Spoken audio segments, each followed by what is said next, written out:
just picturing my hair blowing in the wind. Really? It was a figment of my imagination. Really? Because I got no hair. Well, it could have been decades ago. I did. And actually, I had a convertible too at one point. Really? Well, it was a girl's. Oh, can I say that? It was a girl's car. Maybe at the time. Yeah, at the time you could say that. Well, but there certainly were vehicles that I don't know. I don't know if the manufacturer just tried to make a car that would be appreciated or wanted by a certain crowd as opposed to something else. They absolutely did. Okay. Yeah, several cars. So it was their fault. It wasn't mine. It was car makers. Okay. Because certainly in the 60s. Yeah. They actually made cars for women. Right. Or at least positioned them from a sales and marketing standpoint for women. Right. Maybe the color, a pastel, a pink or something, or decals. Remember what? Put flowers on cars and stuff like that. Yeah, and even then it was about the size because it was about the green. The green, about the green. Really, sell cars. That's all we want to do, right? And we don't care how we do that. That's right. But I used to have people outed me, and they went, "You have a Rabbit convertible?" I said, "Yeah, it's automatic too." And they went, "Oh my!" I said, "I don't care. I put the roof down. It's fun." Yeah, lots of women enjoyed those Rabbit convertibles. Yes, and me. My children not so much because we had to put when I had to put them in the baby seat. I'd always whack their head on the roll bar. Oh, and my wife would say, "Stop doing that." Okay, and they said, "Do you want to go in Daddy's car?" And they would go, "No, Daddy's going to hit my head again." All right, I think we should focus now. We have Elliott Silverstein here from the CAA. Elliott, how are you? Great to be here. Thanks for having me. Your son's old enough not to go in a car seat anymore, isn't he? He's old enough to be on his own. Yeah. There you go. And you're always putting pictures up. You're quite proud of little guy. Absolutely. And is he coming to watch you play baseball tomorrow? No. We'll do that another day. Those disappointments he's got plenty of time in life for that. Exactly. Well, that's the problem is before they grow up, they don't want nothing to do anymore anyways. But we're going to be talking about they do want you when they need car insurance. Yeah, right about 25. Yeah. Yes. We're going to talk about a new program that CAA's got running. CAA, great company. I mean, as much as they're nonprofit, they don't gouge the people. I mean, on their good stuff too, right? No, we have a lot of great options. I mean, again, we've been in business, over 115 years, 120 years, and really we are looking to protect the consumer in everything we do. So whether it's roadside and the assistance and providing the towing with insurance, we've been in the insurance business nearly 50 years, and we provide a lot for the consumer because we know that insurance costs are high and people want to be protected, and that's what we do. We protect people. 100 and something years. We've been since 1903. Really? 120 years. So my horse lost a shoe. And you're going to send a shoemaker out to fix them? Well, come on, that many years. Well, really, when you talk about it, the origins of CAA were really around advocacy. It was about looking at protecting people, raising the speed limits from 5 to 8 miles per hour. At the I'm time. so fixed on roadside assistance, Yeah. There's so much to CAA, and even I've been there about a dozen years, and I'm still learning things that we have done, that we are doing, and that we will be doing. That's great. And also we have Mike Wilson from Hagerty. Hagerty Specialty Car Insurance. He's going to be on with us a little bit later, talking about all the shows. I couldn't believe it. Right around the province, there's a million shows. I had no idea. There's so many car shows going on, and on top of that, there's a race going on at Mosport, at Canadian Tower Motorsport Park this weekend. Yeah, I went out yesterday. Lots of good racing going on. So there's no Formula One this weekend because they canceled the Emilia-Romagna Grand Prix for all the heavy rains they're experiencing there. Well, they could do racing submarines or something. Oh, they could. But yeah, you don't have to watch Formula One this weekend. Just go to Canadian Tower Motorsport Park and watch some racing. And because this is a long weekend, our local constabulary, the OPP Sgt. Kerry Schmidt will be with us talking about, the things you got to do before you load up the truck to head up to Beverly. You got to make sure the thing is safe. You don't want your lawn chair blowing off the top on the side of the road, the 400. Oh, look, there's Pappy's chair. How did it get there? Kerry Schmidt's going to be with us. And you don't want to be trying, especially today, it's raining. Yeah. You don't want to be sitting on the side of the road going, wasn't there supposed to be 2 wheels on this trailer? All right, this is Dave's Corner Garage. We're all going to be back right after this. Calling all hybrids and electrics. Welcome back to Dave's Corner Garage. I'm Brian Max in studio with Alan Gelman from Glen Allen Motors and Elliott Silverstein from CAA Insurance. What's going on, guys? Form-fitting seats, eh?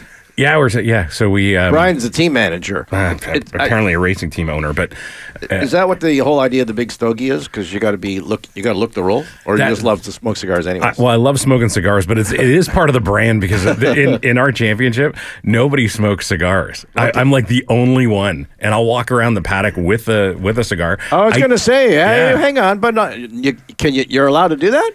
In the paddock, yes. Okay, yeah. but not in the pit. In the hot pit. No, I'd probably get arrested. Yeah. But I did yesterday. I went to Canadian Tire Motorsport Park to see some friends. I'm walking around with a cigar and enjoying life. It was a lovely day. It gives a heads up to the other. All the employees going, smell that, the boss is around. That's exactly it. They can smell me coming. All right. Well, the stages of life we were talking earlier, having little kids, and then they become teenagers, and then you want to kick them out, but you can't. Anyways, they live under your hat, under your roof. And traditionally, Elliot, I guess, when someone went and got their learner's permit, mom and pop would call their insurance broker and say, okay, Junior may be getting his license. What do we do? Yeah, I mean that's always been the conversation is you want to get insurance, you want to get a car, get access to a car, but people always say it's very, very expensive for young drivers. And what we've done and what we've looked at over time is how do we make it a bit cheaper? Because we know auto insurance is very expensive. Mm-hmm. We know it's even harder for younger drivers as they're getting their experience. So we launched the CAA Head Start discount last month. Mm-hmm. And that is where if you are, as a parent or guardian, an active CAA insurance customer in good standing, with a good driving record, you can get your child 25% off a primary driver insurance, and that really is designed because again the modeling of good behaviors. We know that if kids are seeing how parents drive or guardians drive safely, that's going to rub off on them. And this is an opportunity for them to get a discount on insurance. No other company is giving 25% off to young drivers because again, they're struggling. They want to get their license. They may need it for their jobs, their part-time jobs, or they go away to school and so forth. And this is a way to really try and help promote an opportunity for people to get cheaper insurance, but still getting the full product at the same time.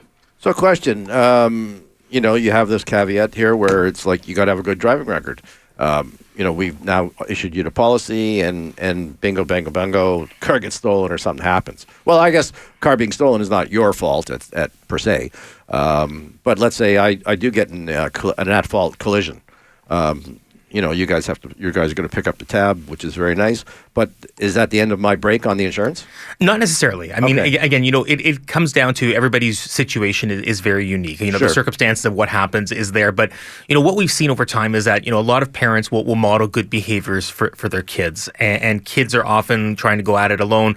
There'll be occasional drivers. But here is, if they're going to have their own vehicle, they're going to be able to move around up until the age of 25. Again, because you've got that spot where they graduate high school or they're finishing up high school, they go away to school potentially, they have their part-time jobs, they need to move around.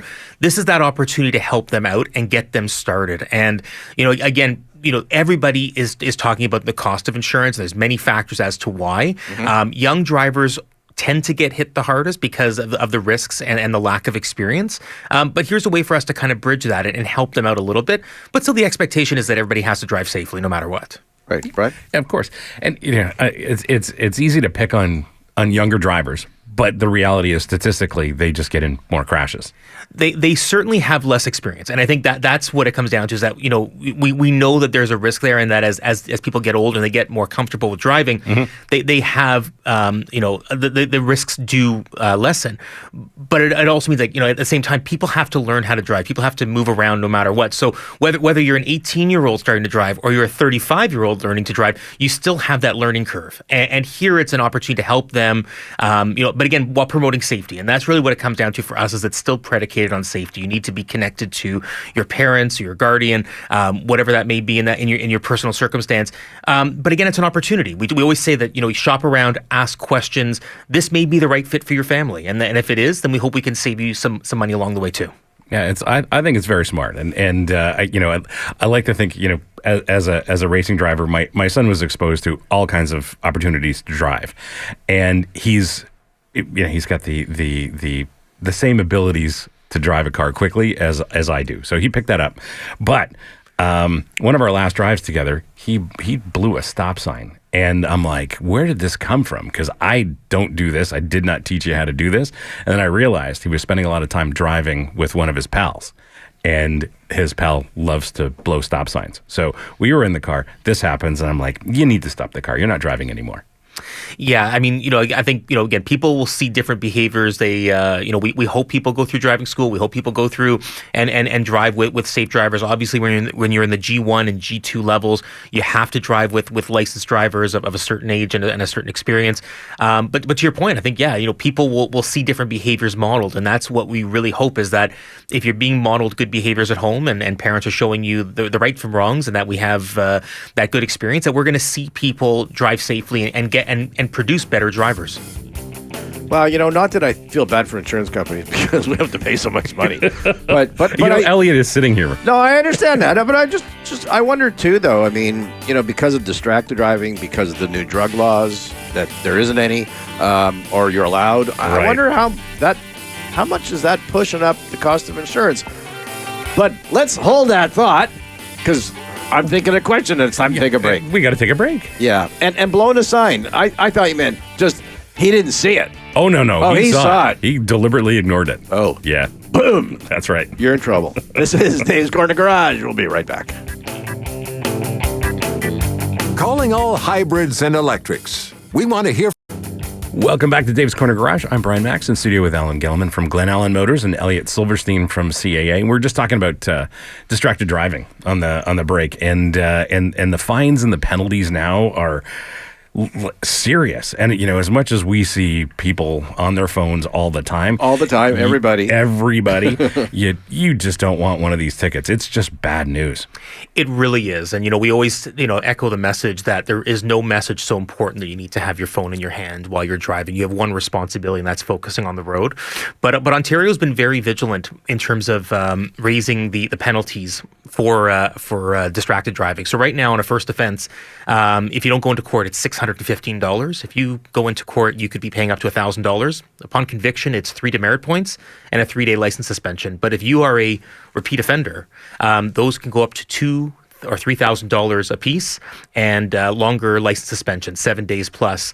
But if you're a novice driver, because we were talking about young drivers earlier, if you're a novice driver and you get caught driving distracted, it's a 30-day license suspension. So there are some significant penalties, because those are pretty significant and some of the strongest in North America.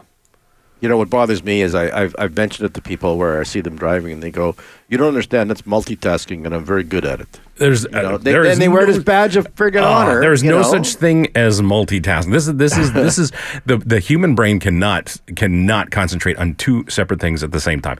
I know this from this is one of the things I do when I teach race driving. You've got to be able to process a lot of information quickly, but there is no such thing as multitasking. You are splitting your attention. You're taking it from one thing and placing it on another. It doesn't exist. And it only takes a split second to have that impact. I mean, whether it be you crashing your car, you hitting somebody, it really is that split second. To your point, the multitasking, people, sure, you can do two things at once. Should you be doing it? Absolutely not. Yeah. No, I agree. I lots of times I've been driving and it'd be like, when I was talking to somebody legitimately, on a hands-free device, but then totally forgot where I was going, and I was supposed to turn back there. Yeah, it just. I guess younger people think because they see their friends doing it and stuff, but at the same time, like you say, if the parents have a good record and the parents have taught well, but I see the opposite of that too. I mean, a lot of times the parents don't teach well; they themselves have bad habits. Did your dad never tell you that you got to, once a month you got to pop the hood open and check the oil? And they go, "Really? No, I didn't know. How do you open the hood? How do you drive a car? You don't know how to open up the hood." Exactly. Oh yeah, people are like pretty dumb sometimes. One of the best examples I like to give is the example of seatbelts. Growing up when I was a kid, we were taught you need to put on a seatbelt, and previous generations didn't. Right. So I think things like distracted driving, the same thing. It's going to be a generational conversation, because kids these days, they know they're not supposed to use their phones while driving or have somebody doing that, and it's going to be that same conversation you had with your elderly family in the past, going, you should put on a seatbelt, and they're going, I don't need to, I'm okay, it's overrated. And listen, you'll always have that small percentage that won't put on a seatbelt, but by and large now, if you drive, you see almost everybody with a seatbelt on. I don't know, but we have the technology. In my wife's car, as soon as you start to move, the screen goes stupid. It says, no, you can't operate me because you're moving. I know you're moving. They could do that with your phone, so that it just puts everybody on hold, or it takes a message. That would be sort of a mandatory thing, but you can set. I know with my iPhone, I can set it up to absolutely do that, to not allow calls when I'm driving. Oh yeah. If I'm connected to Apple CarPlay, I can set it up so that it sends no messages through to my phone, and for most of the. Most of the time my phone doesn't ring anyway because I just don't want people calling me, but that's another story. But yeah, a lot of phones have this technology built in. So, and it's purely an automatic thing. You set it up once, you'll never have to remember that again. I think it's pretty smart. It is, but you've got to physically do that, right? That's true. On the other hand, with my iPhone and the Apple CarPlay, with all these new cars that I drive, I just speak to the, if I get a text message, it'll read it to me and I can speak a reply back to it. I don't have to type anything. I don't have to do anything. It's great. Excellent. All right, after the break, we're going to be talking to Mike Wilson. From Hagerty? Yes, from Hagerty. He's going to be talking about classic cars, antique cars. Is your car a classic or an antique? Let's stick around. Maybe Mike will have the answer. This is Dave's Corner Garage. We'll be right back. Care to state your opinion on something you heard on the show? Car Culture Alive for you and future generations. Hey, Mike, thanks for joining us. I've got a question. Can a 19-year-old car be considered a classic? A 19-year-old car? Well, good morning. Thank you for having me on. And yes, we can certainly look at 19-year-old collector vehicles. We'll actually insure right up to brand new current model year vehicles, as long as they're collector styled vehicles. So they will fit, definitely. Oh, so there is a program or a picture of what that vehicle has to fit into, eh? Yeah, so typically we are known, obviously, for the antiques, classics, but we will do modern collectibles. So for, those special interest, brand new vehicles, we're looking for something collectible, like obviously, we look at, sports cars, muscle cars that were made back in the 60s, 70s that are being reproduced today. Your Mustangs, Corvettes, Challengers, all those sort of things would definitely fit the bill. But then you get into some of your higher end exotics, supercars, those as well would certainly fit. As long as it's like a two-door convertible, something unique, limited production, not necessarily your four-door sedans or everyday use vehicles. So I'll tell you what I've been driving this week, and it's been an absolute joy because I missed it. I started, sort of testing cars maybe about 10 years ago, and I missed this one. I never drove it when it was new. And I'm driving a 2004 Mazda RX-8. Ooh, nice. A little go-kart for the weekend. It is. It's an incredible thing. It's not too outdated, and it's new enough that it does all the right things. Compared to, cars from the 60s or the 70s, it's a joy to drive. But that's right. And most people, would treat this as a specialty collector car. And in this case, this thing has 40-something thousand kilometers on it. So it's a pretty special piece. You're breaking it in then this weekend. I may have done some interesting driving with it yesterday. So nice. Yeah, it's nice. And I was told I had to drive it hard, so I did. Yeah, break it out, right? Right, test it out for sure, but break it in, don't break it. No, definitely don't want to break it. No, that'd be bad. Right? Yeah. Now, just a question quickly: is there any limitations to the amount of driving you can do? Typically we don't look at, there is that typical, stereotypism around, you drive it on a Tuesday between 6 and 9 p.m. to a cruise night only. We want drivers and members to actually put the hands on the wheel and enjoy these vehicles like we were just talking about. So drive the vehicles, hop in them. It's more about kind of how the usage of the vehicle is. So as long as you're not running them as your daily vehicle, drive them every day if you want. Take them to a car show, grab a coffee, visit some friends or family, just go for a nice pleasure drive, do some hobby events, car club events, that sort of pleasure hobby driving. And there's so many different kinds of makes and models that fit into this category. And I think there's a specific club for every different kind of car out there. There definitely is. And, of course, there's one near and dear to me. my buddies with the Oldsmobile Club there of Ontario. So, I'm definitely a member of that with my 87 Cutlass. So certainly, if you have a vehicle, there is a club here for you. Definitely. So if I had a Vista Cruiser, would I be able to come in there? Ooh, you know what? Actually, I think we would certainly welcome you for sure. That's a cool car. I love those. Right. For those who don't know it, that was the old station wagon that had extra windows up on top. That's it. That was a great looking car. You put a set of wheels on that, and it is phenomenal. Everybody's looking at you. And what about ages? I mean, younger people now, of course, are getting into the hobby to a certain degree. I mean, are they looking at the same kind of cars, or do they bring something different to the hobby? Correct. Yeah. So obviously, the younger generations are into a little bit different style of vehicle. They're not so much into those 64 Chevy Impalas or, those 55 Chevy Bel Airs, 62 Imperials, things like that. They're looking more into the 80s, 90s. We've seen a huge boost in those vehicles and even, into the, early mid 2000s. But certainly the hobby is turning more into a younger generation scene. We've seen it over the past couple of years at all of the events. And just from the calls that we're getting from clients, which actually I'm happy to announce as well, we're able to accommodate youth drivers onto the policy where it was always that 10-year driving limitation in order to qualify for a Hagerty policy, which is actually a thing of the past now. So I'm happy to announce that youth drivers definitely will qualify as long as they're 21 years with a clean driving record. There you go. That's very cool. So, Mike, there's a lot of car shows coming up and more stuff than I would have ever imagined.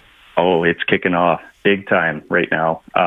Certainly, we're getting inundated. We help out. We set up booths at various events. We sponsor, coast-to-coast events all over Canada, through various, support, through financial support, swag, different activations to, help elevate their events. But right now, things are kicking off heavy.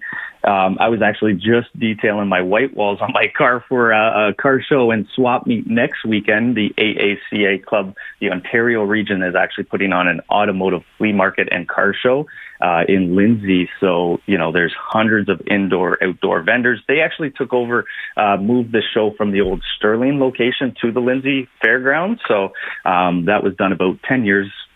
So the way time flies. But over 700 events. They put on a car show Saturday and Sunday. So it's pretty neat if you're looking for some stuff for a build that you're doing. But I know I just happened to notice on some of the descriptions here, like sometimes they're limited to certain kinds of cars. So, for example, they may want just muscle cars. Other ones may more want antique. Maybe someone wants older ones. How do they work that way?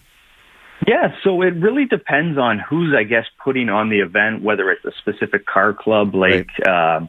If it's the Victoria British Car Club, they'll put on the Brits in the Park, and they'll focus mainly on just British enthusiasts, right? Mm-hmm. So it really depends on who's putting it on. So a lot of these events just are, open to every make and model, whether it's new or old, but you really got to dive into, kind of who's putting it on. And a good way to look at that is kind of the name of the event as well, or hosted by might kind of give it away to you there. I guess too with the internet now, most of these car clubs have their own websites, so you can go see what's on there.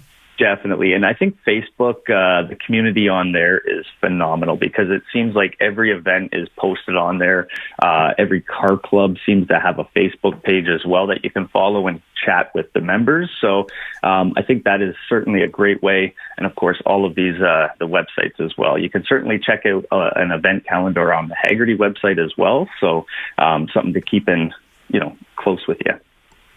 There are some incredible car shows coming up. For example, at Canadian Tire Motorsport Park, I think this is Father's Day. There's the vintage racing going on, but there's a car show going on at the same time at Canadian Tire Motorsport Park. Correct. And it's called the Field of Dreams. So that's on June 18th. It's a Sunday. And that's hosted by the Burlwood Motorsports Park Club. They put on the Field of Dream car show. And then during, in between races, there's a parade lap as well. So anybody that enters their vehicle in the car show can actually hop on the track as well and do a nice little parade lap. So kind of unique on an iconic track, right? But no burnouts, though. No burnouts. They'll make sure of it. Definitely. No, and probably no high speed running either in your classic car. Not with these ones, unless you're watching the races, which of course it's the VARAC, the Vintage Automobile Racing Association, puts on their Vintage Grand Prix that weekend. So you can certainly see some cool antique cars racing, that's for sure. Just not yours. I know. I went to a British car rally once. You couldn't breathe. It was just all these old cars burned so much oil, eh? And had no pollution control device. And I was like, we're dying in here, you know? Well, speaking of British car shows, I was wondering, like, if you hold a British car show, do any British cars actually make it to the show? Well, first of all, if it gets cloudy, no. They're not going to start, right, you know? Yeah. And do you have to bring your own drop sheets? Because Probably. nobody wants all that oil underneath their... Especially if it's outdoors, right? Well, those people love their cars, and everybody to each his own, eh? That's it. That's what makes this hobby great, is everybody, likes something different. So that's why I love going to their cruise nights, which are definitely popping off right now as well. It seems like, everywhere you turn, there's another cruise night or cars and coffee popping up right now. So I know our friends in Lindsay, they're starting up theirs, I think, on the 24th. The Craftworks people out in Fowler's Corner, they pull anywhere. I think last year they were over 500 cars per week that they were drawn in for theirs. Highway 11 cruisers, they're out in Newmarket. They're starting up at the Harveys out in Yonge Street. Universal Cruisers actually starts tomorrow, and that's on basically the Canadian Tire at Jane and Rutherford. So everybody is getting their cars ready and starting to enjoy the nice weather. The central location, if people want to find out where these car shows are, how do they do that? So I would recommend checking out Hagerty.ca. We have a Motorsports Reg on there where you can check out an events calendar, and definitely keep an eye out to see where Hagerty is going to be next. And at the same time, I mean, you could check out if you don't have insurance or you're just strictly an add-on, and that's where you could get the information about the insurance company as well. Certainly. Everything would be located there. Well, question, everybody, thinks their car is the best one in the entire world and worth the most money. You have something that's called an aggrieved value. Can you explain that? So, yeah, it's essentially all of our policies are underwritten with this 19A. It's a guaranteed value. So whatever the vehicle is, insured for, or the fair market value in today's market, say if you have a vehicle valued at $30,000, that's what it's insured for. So if there is a total loss on that vehicle, whether it's the next day, a year later, we're writing a check for that full $30,000 without depreciation or any kind of, book value or anything like that factored in. Now, the difference, too, between that and regular cars insurance is that you can actually get that car back, correct? Correct. So we have an endorsement. It's called Cherish Salvage. So only company right now in Canada offering this coverage. So essentially you're paid the full agreed value of the vehicle and you keep the salvage. A lot of these vehicles have sentimental values. They're rare. People want to get them rebuilt back on the road, or they just want to part them out at that point and make some additional money. You have the salvage at that point, where in other cases you would actually have to buy that salvage back from a salvage company. Right. I mean, if the car was whacked in the front or the back, there's certainly a whole lot of parts still available, and it's not like Correct. you can go down to the local Napa store and just order something for your 26 Ford, So it's great for a parts car. I'm sure that's good. Definitely. And then whatever's left over, you can take to the car flea market, because they got lots of them too, right? There we go. And we do have Barry coming up here, I believe June 1st through 4th, so the automotive flea market there. So you can take it there and start selling. Mike Wilson, thank you very much. Hagerty Car Club Report. It's going to be heard on the radio here. And if you want to go to Hagerty.com, find out what your car insurance is going to cost. And it's for classic cars. Even though it may be a funny color or not old enough, we'll still call it a classic to a certain degree. Mike, thank you. Appreciate it, gentlemen. All right, take it easy. We're going to take a break quickly, and we're going to find out what OPP Sgt. Kerry Schmidt is up to. Hopefully he's not pulled someone over, because then he'll be too busy to talk to us. No, he'll still talk to us. You think? Yeah, he totally will. All right, we'll be right back. Calling all hybrids and electrics. We want...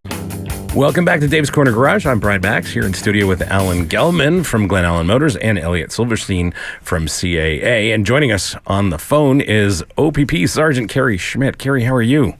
Hey, good, Brian. Beautiful day. It's a weekend. It's a Victoria Day. It's the unofficial start of summer, and lots of people taking advantage of that, even with maybe some cloudy, overcast, and even some wet conditions in some areas. I was thinking you must be parked under an underpass somewhere, okay? and that's how you're staying dry. Yeah, exactly. Yeah, there's been a lot of traffic. Yesterday, I was up on Highway 400 just north of Toronto, and I was there at 5 in the morning, and I can't tell you how many trucks and trailers and boats and ATVs and campers and families already heading north at 5, 6 a.m. getting the jump on things. Well, I would assume they packed the night before.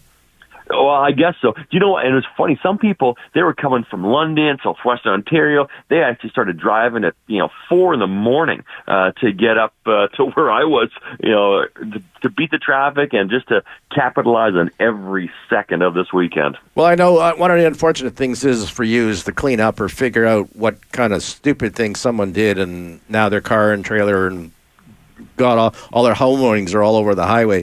Give us some tips so that people can try to avoid, having these problems beforehand.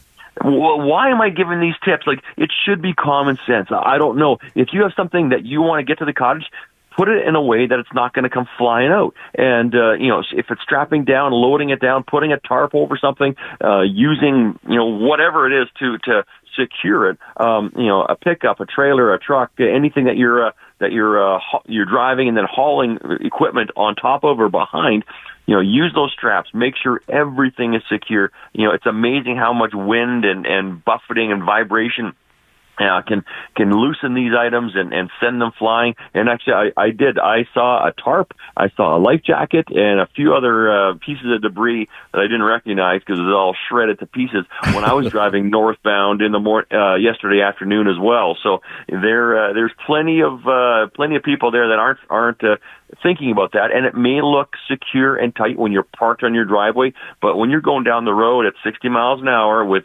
headwinds and side winds and bumps, that car kind of shakes and vibrates and settles, and all of a sudden those straps that were tight aren't anymore, and that's when things start flying away. And that causes people behind you to start swerving to avoid bumping or smashing into some lawn chairs or, heaven forbid, a barbecue or whatever comes off the back of your trailer. So just tighten it down, strap it down, and then go back and double check once you've driven a short distance, stopping for your coffee or a gas station. It's not rocket science. Kerry, I've been driving a lot this week and had some great drives, and yeah, I've noticed that the traffic has increased. But one of the things I'm seeing more of is motorcycle riders lane splitting on the 400 series highways. Lane splitting or shoulder running, lots of that, and I've seen some aggressive, motorcycles as well. Sure, that's this time of year. We're seeing lots of bikes out there, and they are vulnerable road users. So, along with the motorcycles, we also have bicycles and pedestrians out there, dog walkers, whatever, pushing strollers, enjoying the fresh air. Watch out. If any time you're operating as a vulnerable road user, like a motorcyclist, as much as they think they're large and in charge, and I've seen them doing wheelies down the highway, they wreck. No matter who's at fault, they're the ones who get hurt. And we've already had some motorcycle fatalities. We've had plenty of motorcycles go down, and I'm not saying they're always at fault, but I have seen what you describe as well, and we get tons of complaints as well for aggressive motorcycles riding around. Again, if you want to do some heavy leaning and some performance driving, there are tracks available where you can go out and put your skills to the test and show your buddies and see if you can keep up with the pros out there. Yeah, absolutely. Every day of the week, there's a track within 2 hours of Toronto. If you want to go, if you want to go play with your car or your motorcycle on the racetrack, it's easy. It's not difficult. 100%. Potholes and again, I hope we got some rain here. Hopefully, all the dirt and sand and salt and stuff has been washed away. The roads are clear and dry. But again, always need to be careful when you're putting that bike over into a lean. You hit a little bit of loose gravel or rocks, you're going to slide out. And you're going to get some pretty good road rash, or worse. So, we've seen that already. I just saw that actually on Facebook. One of my Facebook friends has got a Goldwing. He's had it forever. And he put a little blurb up about if you're cutting your grass, don't blow the clippings onto the roadway. And I thought, what's the big deal? And he said, because they're slippery. It is against the law, and you shouldn't be doing something like that. Yeah. But the same way, like you mentioned, the road crews have to go out there and clean up the salt and sand that they put down, which is still sitting on the side of the road. That'll be like getting into the marbles, and I put it into the fence. That's exactly it. Yeah. And then you guys are doing anything special? Like, obviously, you're looking for the big problems that are always there. I can't believe people still don't wear seatbelts, eh? Well, this is Canada Road Safety Week. We got police services all across Canada, focusing on those things. 359 people died last year, and those were, collisions. When we look at the causes of them, so preventable. And like the big four. Distracted drivers, using that cell phone, and it's not just phones. It can be distracted. You may be, just daydreaming, looking at the beautiful scenery, the trees turning green, or the other cars, and everything else. You're not looking at what's happening in front of you, how quickly traffic conditions change, and all of a sudden you're coming into a wall of stop traffic. And it's going to be a bad day. Distracted driving, aggressive driving, like you talk about motorcycles, doesn't matter, cars, whatever. And you don't need to have some exotic sports car to be driving aggressively. We got a guy yesterday, Friday morning, before the long weekend really got going. Cars doing over 200 kilometers an hour on the QEW. Not necessary, not reasonable, not responsible. And again, you go to the track, go have some fun. If you want to push it, do that. But on a highway like that, when you're closing in on other traffic, they're going to shoulder check and lane change, and maybe possibly in front of you. They don't expect that you're going to be closing at that kind of speed, and then you end up into the shoulder, into the ditch, and you got no escape route, and you're the one, paying the price. So, impaired driving as well. Again, lots of people out there looking for a good time, looking for a party. If you're going to be drinking or taking anything that impairs your ability to operate machinery, you better not be getting in your car and driving, or getting in your boat and ripping the waters. Because again, your reaction times, your sense of responsibility may be out the window, and of course, like you said, put on your seatbelt, wear your life jacket, wear a helmet. Those little things can save your life. I wonder if people don't realize the fact that if you do something stupid in a boat, it affects your car driving license, right? It sure does. Yeah, impaired boating is the same as impaired driving. So you get done with impaired operation of a motor vehicle, vessel, or an aircraft, it's all the same offense under the criminal code, and your license is automatically suspended no matter what you did. And of course, you got the same sanctions, penalties, fines, and possible imprisonment for that kind of thing. And if you hurt somebody, again, there's going to be a lot more anguish for you to deal with. So, that's why we're here, Canada Road Safety Week. It's all about, making sure people are making better decisions. We want you to be a better driver. We want you to drive legal. And if you're out in the water, be a better boater. And, just, showboating and just, showing off what you think are your skills. You may think you're a pretty good rider, but again, you're sharing the area with others out there that may not have the same confidence or skills, and all of a sudden we're into a tragedy. And we've seen it far too often. Last year, the OPP had a 16-year high in road fatalities. All right. Well, speaking of high, don't do that behind the wheel. We got to run. Kerry, thank you very much. Have a great Victoria weekend. Oh, and our pal Elliott's here. He says hi too. Hey, Elliott, what's going on? Hey, Kerry, good to hear from He you. had a good story that we'll have to share another time. Okay, awesome. All right, buddy. Take care. Drive safe and keep up the great work. We'll be right back. Care to state your opinion on something you heard on the show? Use your... Welcome back to Dave's Corner Garage. I'm Brian Max here in studio with Alan Gelman from Glen Allen Motors and Elliott Silverstein from CAA. And we've been talking about all kinds of insurance stuff, but that's not all that CAA does. We do so many things, from roadside to travel to insurance. Really, whatever you're doing in terms of traveling, moving around, we are there. We're here to protect consumers top to bottom. And the list seems to be endless of what we can do to help the consumer. I'm amazed. Being in the car repair business, we always have to use the data link plug, and I'm amazed at how many dongles are in there, and they're CAA dongles. the MyPace program. Yeah, that's exactly it. We have the device that goes into your onboard dashboard, and we keep hearing time and again how much money it is saving people. I've had family members tell me, I haven't paid for my insurance the last 3 months, and I just got my notice that I'm going to be charged my next 1,000 kilometers. And you're seeing people save 30, 40, 50% at times where people are really trying to budget their household expenses. And this is a huge solution to a growing problem. Question two, there's vehicles on the hot list, and the ones that are most popular ones that get stolen. Does the insurance, look at that number in terms of maybe I should get a different kind of SUV rather than the one on the hot list? Are they? Let's say they have the same price value, okay, but one is stolen more often. Is the insurance price the same? Well, I mean, insurance is factored on so many different things, depending on the year of the model, the year of the vehicle, the model, and so forth. And certainly the top 10 lists, I mean, they'll vary by insurance company based on, what their policyholders are. This is a growing issue. This is a growing concern around the vehicle thefts. And that's why a lot of what we're doing at CAA is trying to encourage people on how to keep your car as safe as possible and try to mitigate it as much as possible. But, again, this comes down to perhaps, some insurers will charge more, or some may have certain elements that they'll ask more questions on certain vehicles. Shop around. I mean, again, it's about having the best protection, but the vehicle theft issue is huge right now, and there is no single solution to this problem. And it is somewhat your responsibility as an owner to do your best at having your car not stolen.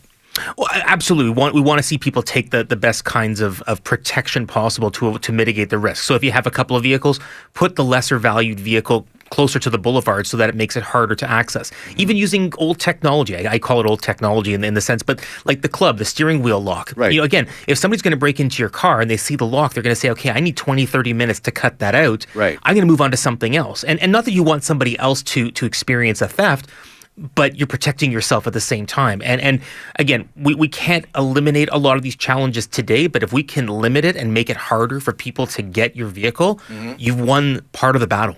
I'm always saying out of sight, out of mind. Clean up the garage, park it inside. Well, that's my neighborhood encapsulated right there. My neighborhood, they love parking their $100,000 SUVs outside. I don't get it. And there's so many simple things that drivers can do to protect their cars. And not a lot of people are doing these things. Exactly. I mean, people will tell us, by and large, 80, 90% will tell us, I lock my car and I don't keep valuables in view, and that's great, and those are important things to do. But if you're not taking the protections around your house in your car, all those things have an effect. So again, you want to take those precautions, because the last thing you want is, to your point about having your car outside, you don't want to wake up the next morning and see an empty driveway. All right, what's the website? Best place to go is caasco.com for more information on everything and anything we do. Yeah, you got some great trips. Well, not just trips, but also great consumer information about car insurance. And it's a wealth of knowledge for everything. I'm just saying, I saw the trips and went, hey, cool trips. So you're ready to go on a trip, Al? I am. Yeah, I'm going to be hanging it up one of these days, and I'm going to have some time on my hands. Oh, interesting. I haven't figured out I'm paying for it yet, though, but, maybe buy some lottery tickets. Well, you could be one of those social media influencers. Travel the world for free. Yeah, do they want old guys or not? Yeah, of course they do. Oh, you're doing it. That's right. Thank you very much. Thank you, Carlos. Thank you, Elliott. Thank you, Brian. Thank you, everybody listening. Drive safe, and please go easy on the way up to the cottage. Concentrate on your driving, not on the kids making noise in the back seat of your cell phone. Take care. Bye-bye.